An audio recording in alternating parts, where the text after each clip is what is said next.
Good day or good evening, however we find you. Welcome to Creation, Genesis, and Origins. My co-host Ken Miller is with me. I'm Dick Fisher. In this episode, we are continuing our discussion of Mesopotamia, present-day Iraq, after the time of the Tower of Babel incident up until the reign of Naram-Sin in Sumer from 2291 to 2255 BC. Individual cities were surrounded by mud brick walls as a protection against attack. This Semite king wanted insurance against possible uprisings and ordered the walls brought down.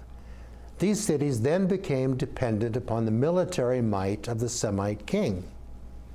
Roughly 250 years later, Gutians and Elamites took advantage of their susceptibility to attack and decimated Sumer. Preying upon the resultant divinely ordered vulnerability, Gutians and Elamites attacked the city of Ur and destroyed it about 2000 BC, slaughtering and enslaving nearly 500,000 Sumerians.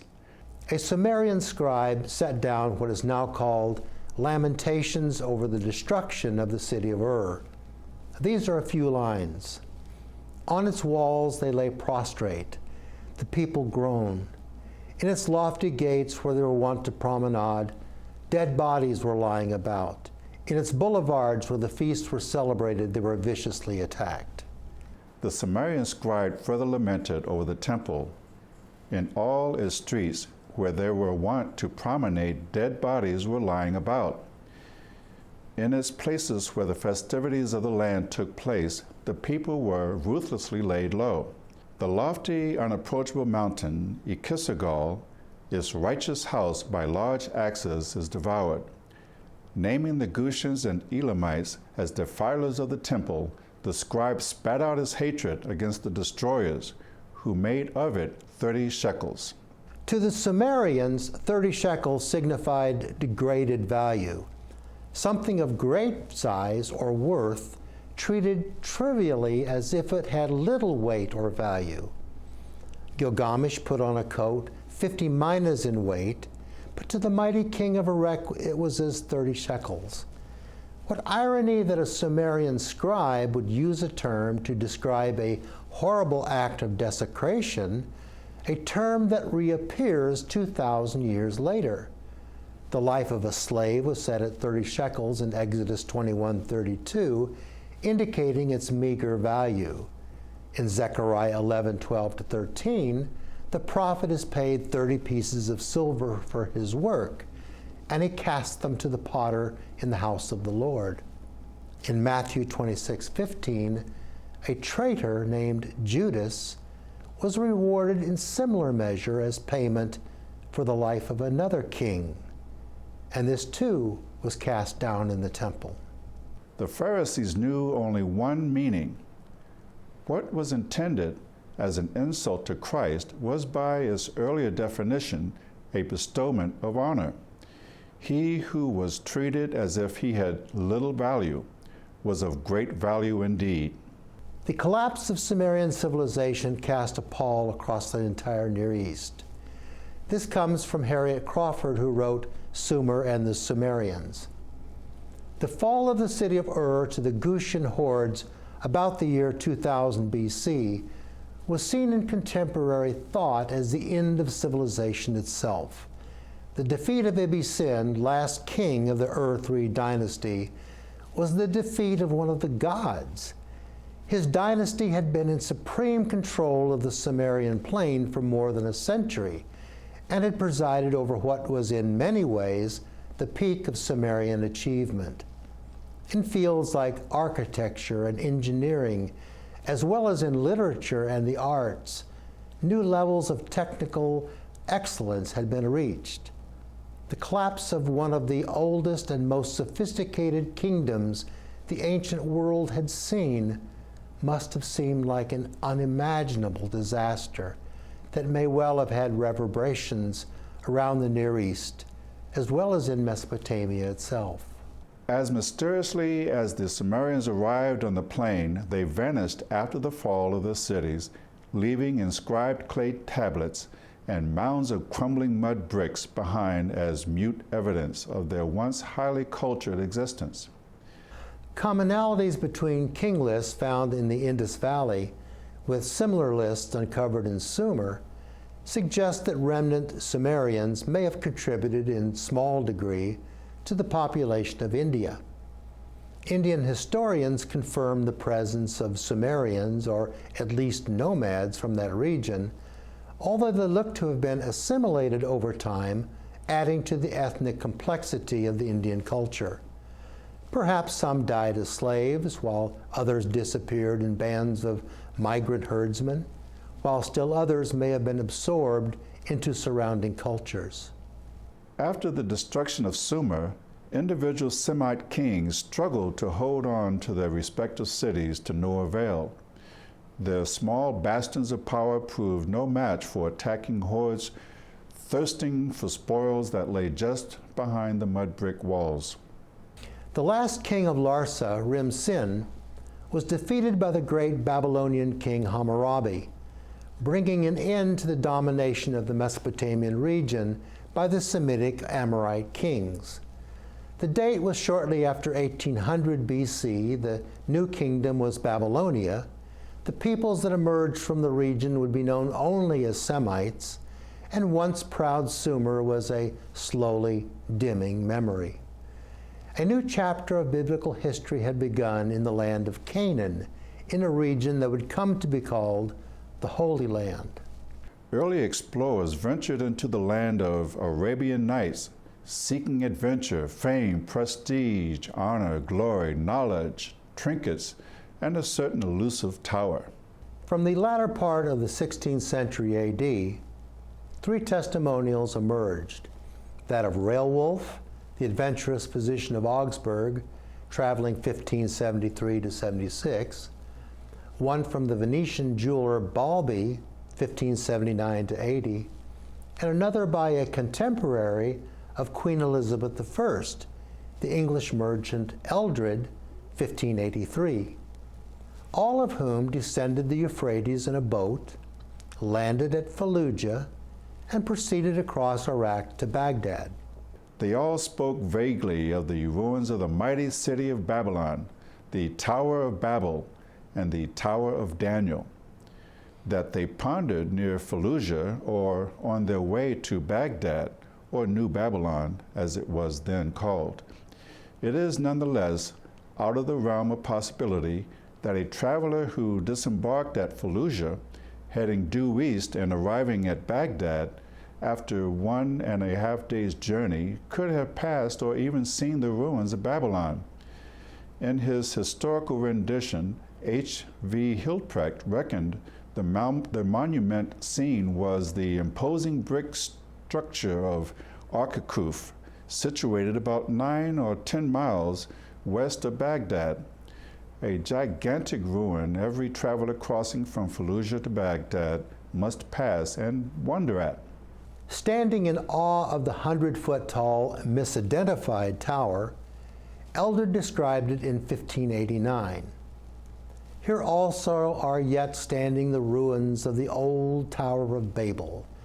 Sundry times I have gone to see it and found the remnants yet standing about 1/4 mile in compass and almost as high as the stonework of Paul's steeple in London. But it showeth much bigger. The bricks remaining in this most ancient monument be 1/2 yard thick and 3/4 yard long, being dried in the sun only. And between every course of bricks there lieth a course of mats made of canes, which remain sound and not perished, as though they had been laid within 1 year. In 1616, Pietro de Laval was the first visitor to examine the real site of ancient Babylon, and he sent back to Europe a few inscribed bricks. On his homeward journey in 1625, he retrieved bricks from Mukayyar, located at Ur. He described the tower at Babylon as a huge rectangular tower or pyramid with its corners pointing to the cardinal points, describing the material of the structure as the most remarkable thing I ever saw. He noted these sun-dried bricks, but he also noted that here and there, at the places that served as supports, the bricks of the same size were baked. Dominican Father Emmanuel de St. Albert visited Birs Nimrud west of the Euphrates around the year 1700. Thinking he was visiting the original Babel, he examined two mounds, one situated in Mesopotamia and the other in Arabia, about an hour's distance from the Euphrates. He examined two masses of cemented bricks, one standing, the other overturned and mused. People think that this latter hill is the remains of the real Babylon, but I do not know what they will make of the other, which is opposite and exactly like this one. Father Emmanuel did conclude that the remains were quite ancient, and much impressed, carried away with him a few souvenirs of the curious large square bricks with writing on them in what at that time were unknown characters. The mounds near Hilla, as Babylon is called today, were examined by Carsten Niebuhr in 1765. He regarded the designation of Ard Babel, used by the natives, and the numerous inscribed bricks lying on the ground as evidence for the correctness of the local tradition. Niebuhr took note of the large ruined heaps 3/4 of a German mile to the northwest of Hilla and close to the eastern bank of the river, as the probable site of Babylon's castle and the hanging gardens described by Strabo, while an entire hill of fine bricks and a tower on top he identified as Birs Nimrud.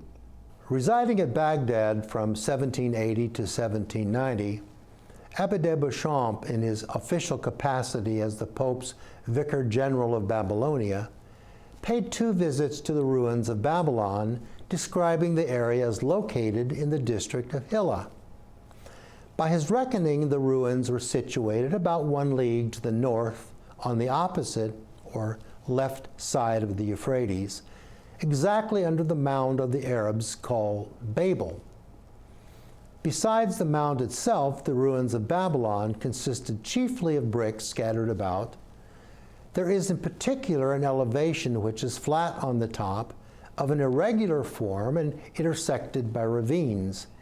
It would never have been taken for the work of human hands were it not proved by the layer of bricks found in it. They are baked with fire and cemented with zeft. Between each layer are found osiers. A short distance from the mound, on the banks of the river, are immense heaps of ruins which have served and still serve for the building of Hilla. Here are found those large and thick bricks imprinted with unknown characters, specimens of which I have presented to the Abbé Bartholomew. Particularly in England, people began to realize the importance of these cylinders and bricks engraved with cuneiform writing. The East India Company ordered their resident at Basra to gather several specimens and send them carefully packed to London. A small case of Babylonian antiquities was received by the curious British at the beginning of the 19th century. The new century brought forth a new breed of explorer, as much bent on returning souvenirs to their homeland as to ascertaining the intricacies of a distant ancient civilization. Claudius Rich visited Babylon in 1811 and stayed for 10 days. Taken in by the spotty accounts of previous travelers, Rich found not a few isolated mounds. He quickly discovered the whole country covered with the vestiges of buildings, in some places consisting of brick walls surprisingly fresh, in others merely a vast succession of mounds of rubbish of such indeterminate figures, variety, and extent as to involve the person who should have formed any theory in inextricable confusion and contradiction. As to Babylon itself, these ruins consist of mounds of earth formed by the decomposition of buildings channeled and furrowed by the weather, and the surface of them skewed with pieces of brick, bitumen, and pottery. The most northern mound he described as Babel, the natives call Mujaliba, meaning overturned. Full 5 miles distant from Hilla and 150 yards from the riverbank, it is an oblong shape, irregular in its height, and the measurement of its sides, which point to the cardinal points. The elevation of the southeast or highest angle is 141 feet. On his way to India in 1816, J.S. Buckingham examined the ruins of Archaeological, so-called Tower of Nimrod.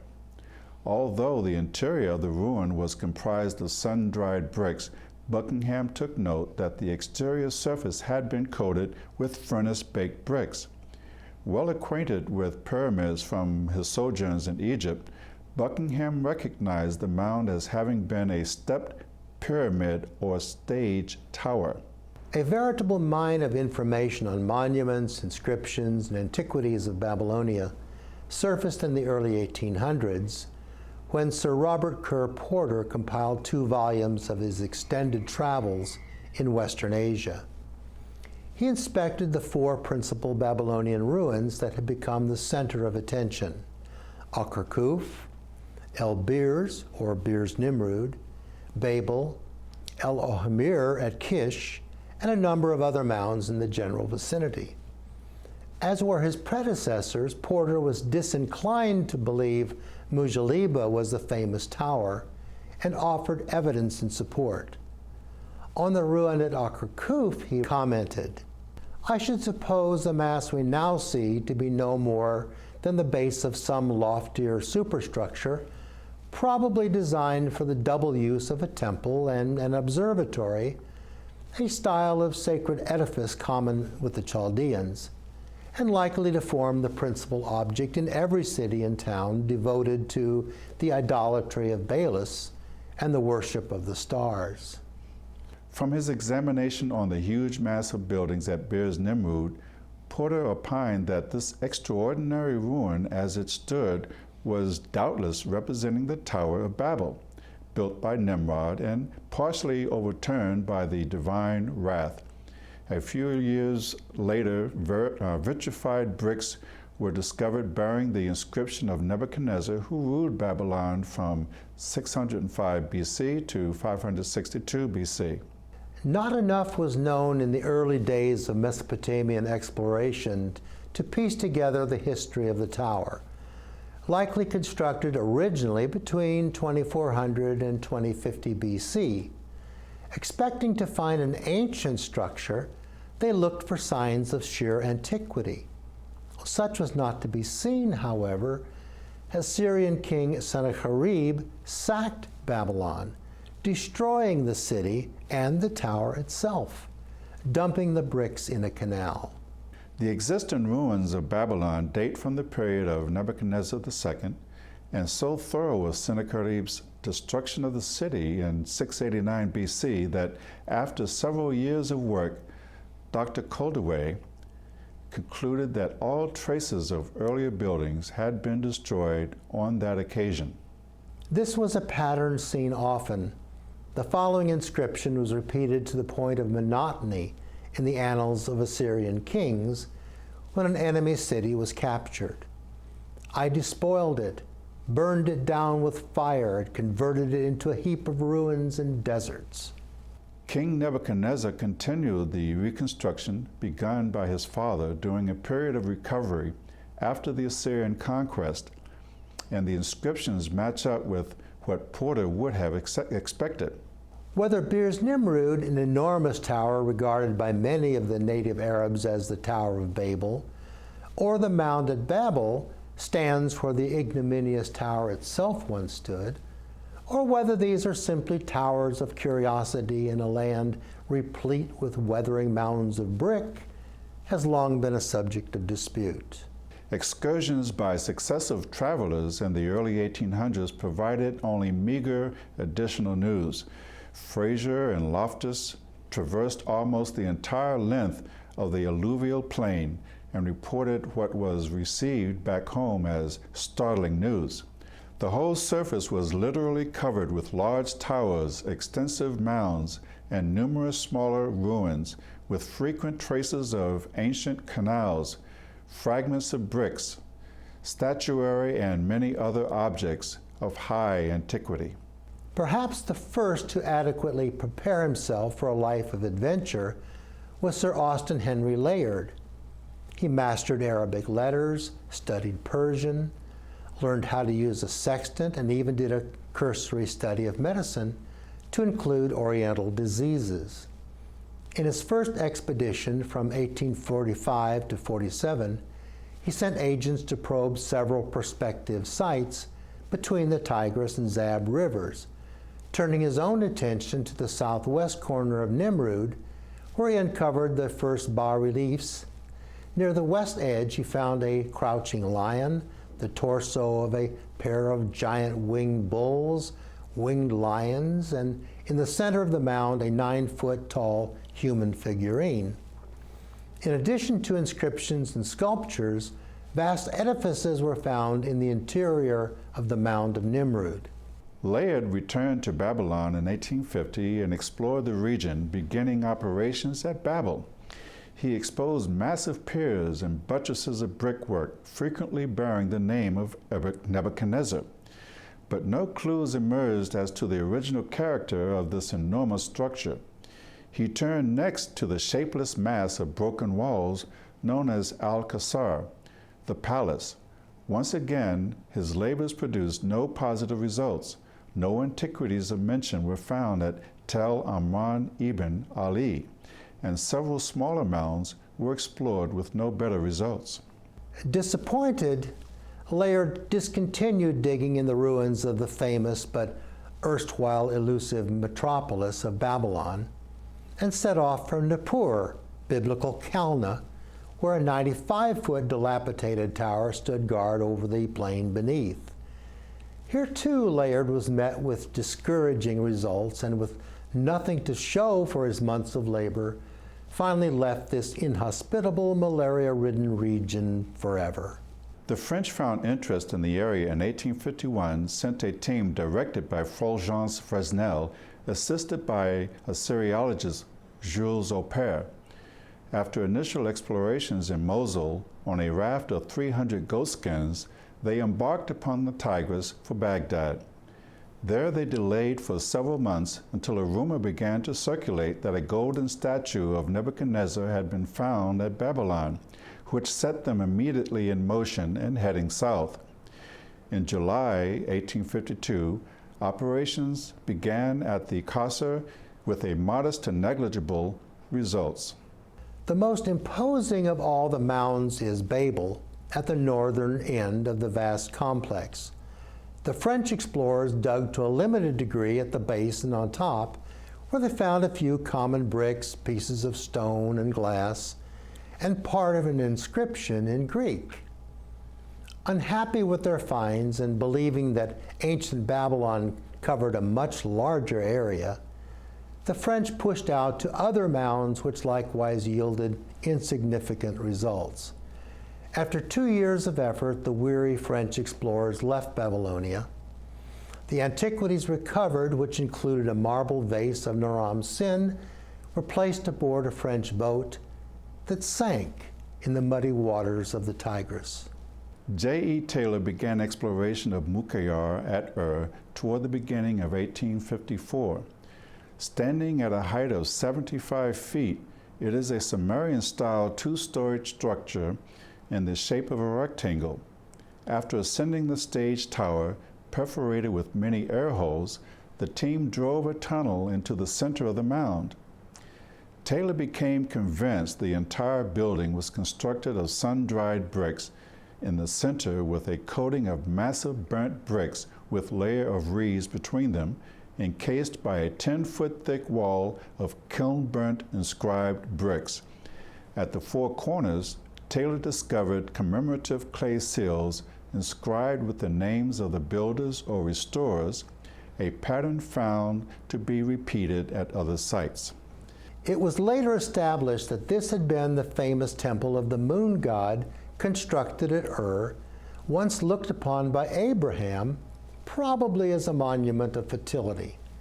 The temple was constructed during the reign of Ur-Nammu, repaired by his son Shulgi, and restored centuries later by the last king of Babylon, Nabonidus, who left his name on the clay seals in each of the four corners of the stage tower.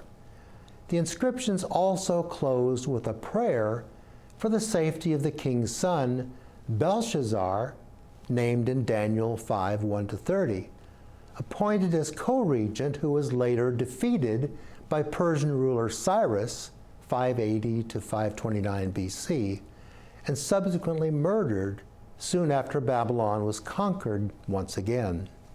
Genesis 11:8, so the Lord scattered them abroad from thence upon the face of all the earth, and they left off to build the city.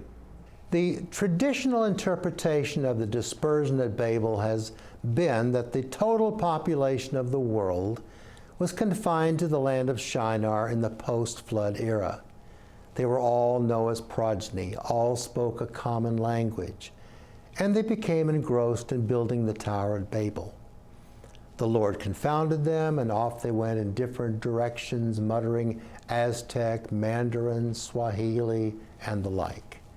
They crossed oceans and reached far distant continents, making changes in skin color and developed morphological changes as they went along.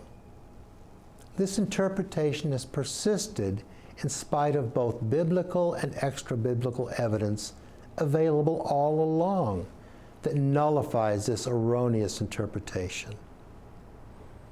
In the following episode, we will put historical pieces together to get a picture of 3,000 years of biblical history from Genesis 2 through 11. Thank you for being our guest.